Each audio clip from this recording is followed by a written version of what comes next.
So today's notes are over solving equations. We've already done some of the one-step equations before, so I'll try to go kind of more quickly through this first section so we can spend more time on the multi-step equations. So first, for solving equations, we're just going to write down what our goal is, and that is to get to the variable alone on one side.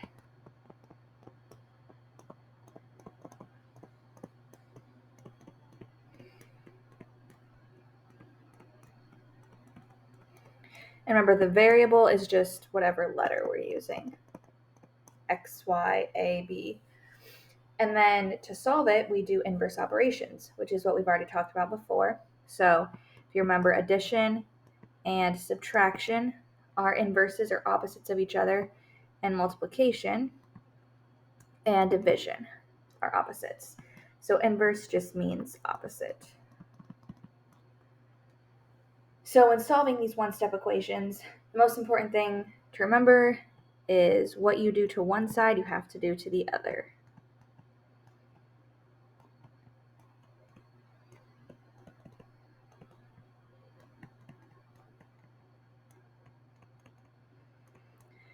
So I recommend, especially if this doesn't come easy to you, if this is still kind of confusing, I would recommend you draw a line down that equal sign every time to help you know whatever you do to one side, you have to do the exact same to the other side.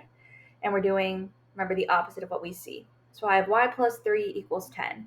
I'm sure that in your mind you can just tell me, well, 7 plus 3 is 10, so the answer is 7.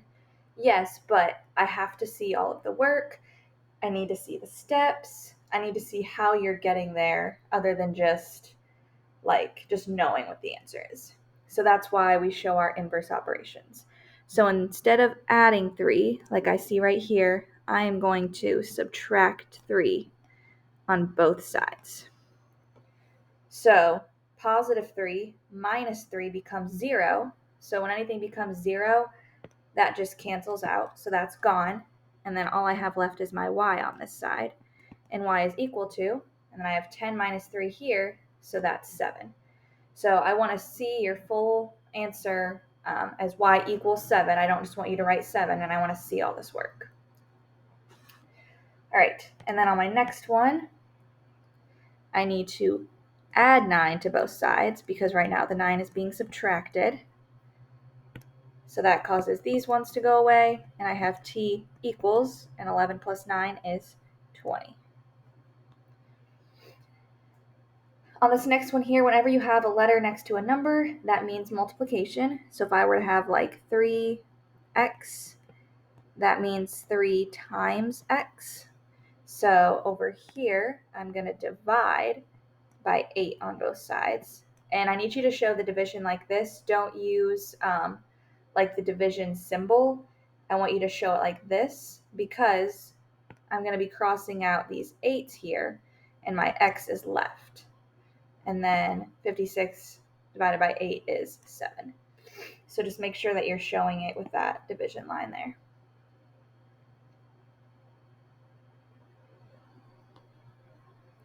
And then we have fractions. Fractions can be done multiple ways.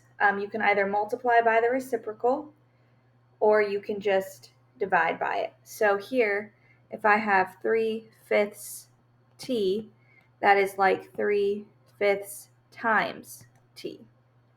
And since we have our calculators now in this unit, it's going to be a lot easier for us to just divide using fractions. So I'm going to put my line here, and I'm going to divide by 3/5 on both sides. And then I'll get t equals, and you can just enter this into your calculator, and you should get 10.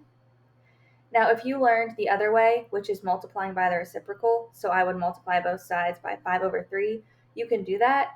But if that confuses you and you don't know what I'm talking about, then just ignore it and do it this way. And the next we have when we have fractions that look like this. So remember, this line here is technically like a division symbol. So instead of dividing by 5, I'm going to multiply by 5 on both sides. And show your multiplication with this dot and not like an X or multiplication sign, because then it looks like we're adding in like another letter. So when I do that, this is basically like 5 over 1. So that causes these 5's to cancel out. And then I just have a equals 12 times 5, which is 60. Next, we have two-step equations. So what do I need to look for first? So the first thing that I want to do is deal with my adding and subtracting, moving things over like that, and then I'll do multiplication and division after that. But first, before I can jump into it, I need to see if I have like terms and if I have distribution. So that's what I need to look for first. Like terms and distribution. And then, like I said a second ago, we are going to deal with our adding and subtracting first, and then I'll deal with multiplication and division next.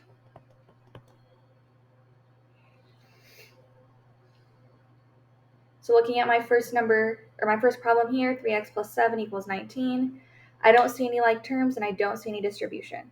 So I'm just going to jump into the problem now, and I'm going to deal with my adding and subtracting first, like I wrote over here. So I'm going to deal with this plus 7. So I'm going to subtract the 7 from both sides. So I get 3x equals 12.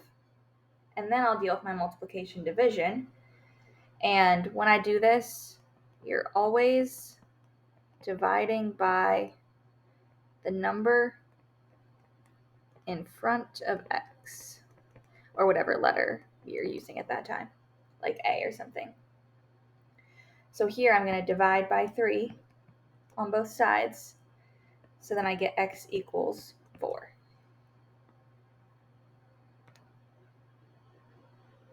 The next one, I do have like terms because 4a and 5a can be combined. They both have an a. If one of them didn't have an a, I could not combine, but because they both do, I can add them together. So I'm going to highlight them because they are like terms, and when I add those together, I get 9a. And now I don't have any adding or subtracting, so I'm just going to divide by the number in front of x. So I'll divide both sides by 9, and a is 7.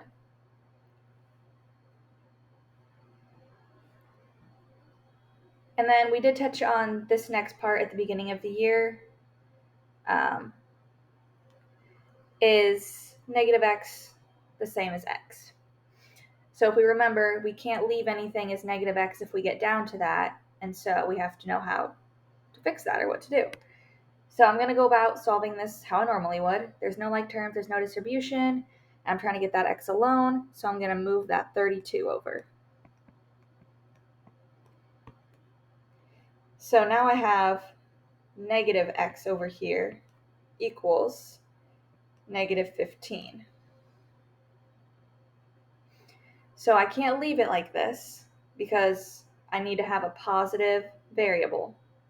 So in front of this x here is kind of an invisible 1 here. So I'm still going to divide by the number in front of x. I'm going to divide both sides by negative 1. And when I do that, I get x equals positive 15 instead. So the answer over here is no, divide by negative 1. You could also multiply by negative 1, and it's going to do the same thing. We're basically just switching the signs of both sides. Okay, now we're going to take it a step further, and we're going to look at some problems that maybe we haven't seen exactly something like this before. So right here, I have a fraction. I have v plus 9 over 3 equals 8. So whenever we have a fraction, especially something like this where it's like a whole problem in a fraction, I need to get it out of the fraction. I don't have to deal with that anymore. So I'm going to multiply by the denominator.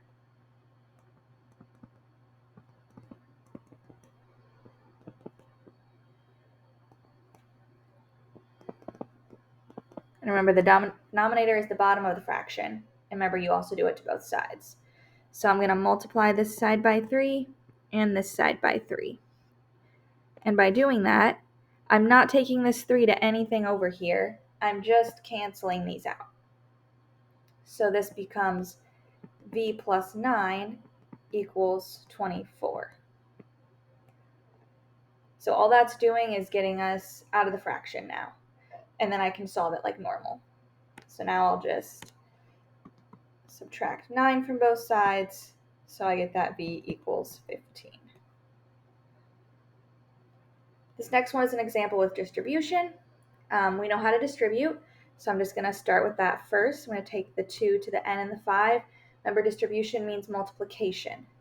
So this would give me 2n plus 10 equals negative 2. And then this kind of looks like the ones above. So I'll start with my addition and subtraction. I have to minus that 10 over. So I get 2n equals negative 12. And it's okay if you need to use your calculator on all of these. I'd rather you use your calculator and get the numbers right than try to do that in your head if you don't remember how to add and subtract with negative numbers. And then I'm going to divide by 2 on both sides. So I get n equals negative 6.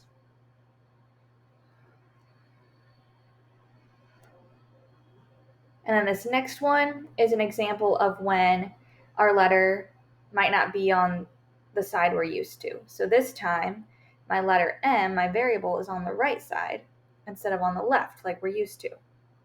We're still going to go about this the same way. So I want to get this 4M alone over here. So I still want it by itself, but I need to get rid of this 5, so I'm going to minus the 5 on both sides. And I get negative 20 equals 4m. And I'm still dividing by the number that's in front of the variable, so I'm dividing both sides by 4. So I get negative 5 equals m. And if that looks weird to you, you can write m equals negative 5, and it's the same thing. So it's okay if your variable's on the other side, still go through and do the same steps. And now we're going to use this problem to check, did I do it correct? And you can use this process for all problems. I just want to show you an example of one. So to check your answer, you're just going to plug the number back in.